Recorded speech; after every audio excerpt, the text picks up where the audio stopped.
За мөн ийм Монголын системийн хүртээмжч иргэдийн дунд хангалтгүй хэврэнэ. За үүний нэг жишээ нь 70 настай иргэн Лигзмаа юм. Тэрээр улсын бүртгэлийн цахим системд нэвтэрч чадахгүйгээс Баян-Онгор аймгаас хотыг зорингирч улсын бүртгэлийн ерхий газраас тодорхойлт авах шаардлагатай болсон байна. Улмаар Лигзмаагаа өнөөдөр хууль зүйн дотоод хэргийн салбарын нээлттэй хаалганы өдөрлөгт оролцож улсын бүртгэлийн байгууллагаас шаардлагатай мэдээлэл үйлчилгээгээ авлаа. Ажиг 90 оны 7 сард төрсөн хүүхэд бай тээ. За Баян цагаан гэсэн төрсөн юм байна. За ингээд мэдээллийг хайж үзээд тохирчвол тохирох дамгагийн танд олгоно. За та түр хүлээж байгаарай. Улсын бүртгэлийн нийгмийн газраас хүүхдийн лавлгаа авч баяртай байна. Ажил хөтлөө. Хөдөө Баян-Онгорын Баян цагаан сумаас ирсэн. Ерөндөө ийм Монголиогоос авах боломжтой байгаа шүү. Би чадахгүй. Ийм Монгол руу би орж чадахгүй. Тэр ийм Монголд яаж орж ирдэг? Хүүхдүүдийн ажилтайг яваад өгч. Чадахгүй тэл энд ирж яахгүй юу? Монгол улсын иргэдийн бүртгэл цахим хэлбэр шилжээд 7 жил болж байна. Гэвч иргэдийн хувь цахимаар үйлчлүүлэх нь хүндрэлтэй хэврэнэ. Иймээс ажлын ачааллыг басгах, урдан шуурхай үйлчлэгийг нэвтрүүлэхийн тулд цахим системийг сайжруулах хэрэгтэйг иргэд хэллээ.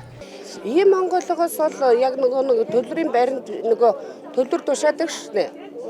Тэр нь болохоор уул нь үйлчлэгнийх нь юмнууд нь гайгүй л байдаг шүү дээ. 1000 төгрөгөл байдаг шүү дээ. Ийм Монголиа гэдэг систем рүү ч орох гэж одоо их хүндрэлтэй байгаа юм шүү дээ. Одоо их олон дахин оролдоно.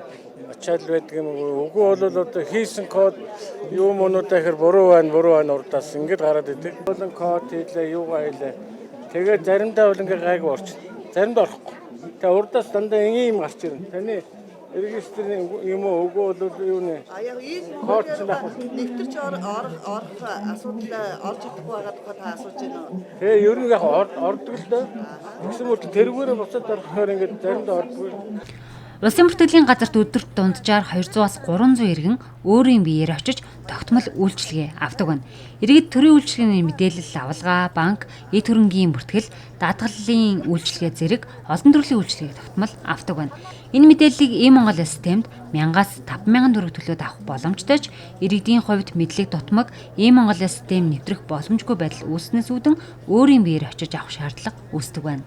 Ер нь бол нөгөө иргэдийн хувьд лавлгаа голдуу барьцаа бүртгүүлэх, хуулийн этгээдийн нэрийн баталгаажилт хийх, иргэний бүртгэлээс бүх төрлийн лавлгаанууд авах ийм үйлчилгээг бол үзүүлж байна. Ер нь бол улсын бүртгэлийн лавлгаанууд бол e-Mongolia-д бүрэн орсон байгаа. 3 төрлийн хувь бүртгэлээр зарим нэг төрлийн лавлгаа нууцтай олгох жишээтэй, эсвэл төрөл садангийн лавлгааг бол заавал улсын бүртгэгчээс биеэр ирж авах шаардлагатай. За ийм тохиолдолд бол иргэн маань өөрийн биеэр хандаад авдаг. e-Mongolia систем нь иргэдэд хялбар, шуурхай, ил тод үйлчилгээ үзүүлэх зорилготой. Тус систем нь 88 байгууллагын 1264 үйлчилгээг үзүүлдэг.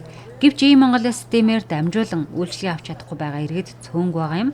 За иймээс иргэдэд ойлгомжтой, хүртээмжтэй байх тал дээр анхаарч ажиллах хэрэгтэй байна.